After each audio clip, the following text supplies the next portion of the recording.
Mumbai local म्हणजे करोडो मुंबईकरांचा श्वास। रोज लाखो माणसं या लोखंडी डब्यामध्ये स्वप्न घेऊन प्रवास करतात। पण 23 जूनच्या रात्री एक 22 वर्षाचा तरुण त्याच लोकलमधून घरी जात होता आणि त्याला माहितीही नव्हतं की हा त्याचा शेवटचा प्रवास आहे। पावसाचं पाणी आत येऊ नये म्हणून त्यानं फक्त एक छोटीशी विनंती केली, दरवाजा बंद करा, आणि त्या एका विनंतीनं त्याचा जीव घेतला।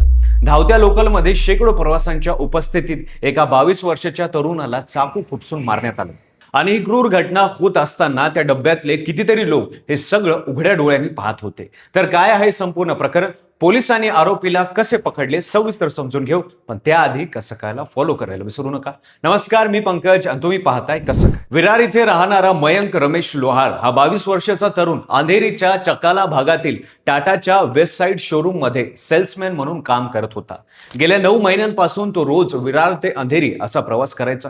फायनान्स आणि मार्केटिंगचं शिक्षण घेतलेला मयंक अत्यंत हसमुख, स्टायलिश आणि उत्तम फोटोग्राफर होता। त्याचं कुटुंब मूळचं नेपाळचं असलं तरी मुंबईत राहणारी त्याची ही 6वी पिढी होती। अंधेरीतील बिल्डिंग रिडेव्हलपमेंटला गेल्यामुळे गेल्या 5 वर्षांपासून तो विरार पूर्वीकडील भोईरपाडा इथे राहायला आले होते।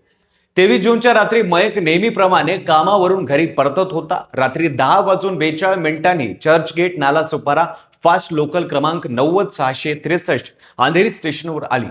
मुसळधार पावसात भिजत मयंक त्या लोकलच्या मिडल फर्स्ट क्लासमध्ये चढला। त्याच वेळी मीरा रोड ईस्टच्या साईबाबा नगरमधला राहणारा 30 वर्षीय रोशन सुवर्णा देखील त्याच डब्यात चढला।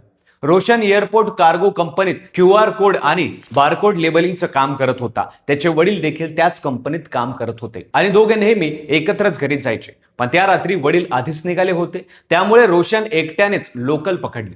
अंधेरी ते बोरिवली दरम्यान लोकल फास्ट असल्यामुळे कोणतंही स्टेशन नव्हतं। त्यावेळी बाहेर जोरात पाऊस सुरू होता आणि डब्याच्या उघड्या दरवाजातून पाणी आत शिरत होतं। ओल्या होणाऱ्या डब्यापासून वाचण्यासाठी मयंकनं दरवाजा बंद करण्याची विनंती केली। दरवाजात उभ्या असलेल्या रोशनला ती गोष्ट मान्य नव्हती।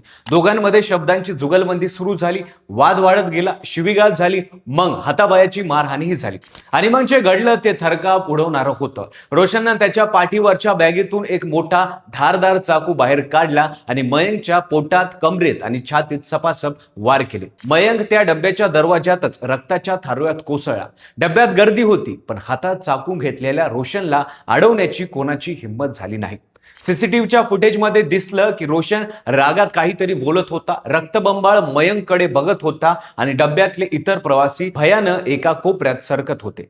रात्री 11:04 लोकल बोरिवलीच्या प्लॅटफॉर्म 6 वर शिरत असताना रोशन वेगात असलेल्या चालत्या गाडीतून प्लॅटफॉर्मवर उडी मारून पळून गेला। रेल्वे पोलिसांनी मयंकला शताब्दी हॉस्पिटल कांदिवलीत दाखल केलं, पण रात्री 12 वाजता त्याने शेवटचा श्वास घेतला। हत्येचा गुन्हा दाखल झाला आणि 7 पथक कामाला लागली। पोलिसांपाशी होतं तरी काय, फक्त एक सीसीटीव्ही फुटेज आणि एक चेहरा। आरोपीची कोणतीही ओळख नव्हती, नाव नाही, पत्ता नाही। पण बोरिवली, अंधेरी, मीरा रोड आणि नालासोपारा स्टेशन परिसरातील तब्बल 400हून अधिक सीसीटीव्हीचे कॅमेरेचे फुटेज तपासात पोलिसांनी रात्रभर काम केलं। त्या फुटेजमध्ये बोरिवली स्टेशन बाहेरील एका दुकानासमोर रात्री 11:06 पावसात भिजत पळणारा रोशन दिसला। त्याचा शर्ट फाटलेला होता। हळूहळू तांत्रिक पाळत आणि गुप्त वार्तेतून पोलिसांना एअरपोर्ट कार्गो कंपनीचा धागा मिळाला। रोशनचे वडील त्याच कंपनीत काम करतात हे समजल्यावर पोलिसांनी त्याच्या घरी धाव घेतली। घरच्यांनी दिलेल्या माहितीच्या आधारे शोध मोहीम सुरू राहिला। हत्या केल्यानंतर रोशन घरी गेला आणि वडिलांना फक्त एवढंच सांगितलं की लोकलमध्ये थोडं भांडण झालं, पण रात्री उशिरा अटकेची भीती वाटल्यामुळे तो घरातून निसटला आणि मुंबई सोडण्याचा प्लॅन करू लागला। बुधवारी 24 जूनला सकाळी पोलिसांनी त्याची ओळख पटवली आणि दुपारनंतर कुर्ला पनवेल परिसरातून त्याला घेरलं, सरेंडर करण्यास सांगितलं आणि रोशन पोलिसांना शरण आला। बोरिवली रेल्वे पोलिसांनी रोशनवर भारतीय न्याय संहितेच्या कलम 103 अंतर्गत हत्येचा गुन्हा दाखल केला आहे।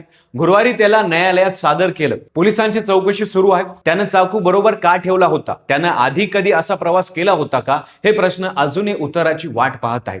मयंकची आई मुलाच्या मृत्यूची बातमी ऐकून टाहू फोडत म्हणाली, ज्यानं माझ्या निष्पाप मुलाला मारलं त्याला कडक शिक्षा झालीच पाहिजे। बहीण मेघानं विचारलं, जेव्हा माझ्या भावावर वार होते तेव्हा डब्यातले इतर लोक फक्त बघत राहिले। एकानेही पुढे यायचं धाडस केलं नाही। जर एकाने जरी मदत केली असती तर माझा भाऊ आज जिवंत असता।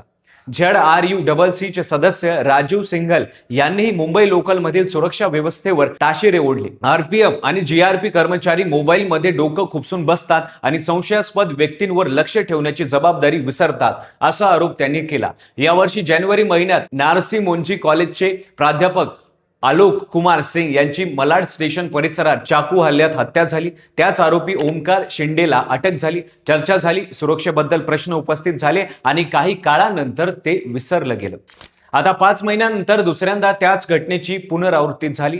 फरक एवढाच की यावेळी बळी ठरलेला मयंक 22 वर्षाचा होता. नुकताच करिअरसाठी उभा होता. करोडो प्रवाशांची जीवनरेखा असलेल्या मुंबई लोकलमध्ये एखादा माणूस चाकू घेऊन फिरतो, हत्या करतो आणि पळून जातो. हे सुरक्षा यंत्रणेचं अपयश आहे.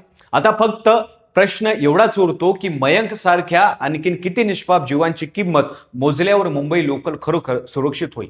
तुम्हाला या घटनेबद्दल काय वाटतं कमेंटमध्ये नक्की सांगा. व्हिडिओ आवडला असेल तर लाईक करा. चॅनलवर नवीन असाल तर चॅनलला सबस्क्राईब करायला विसरू नका आणि पाहत राहा फक्त कसं काय.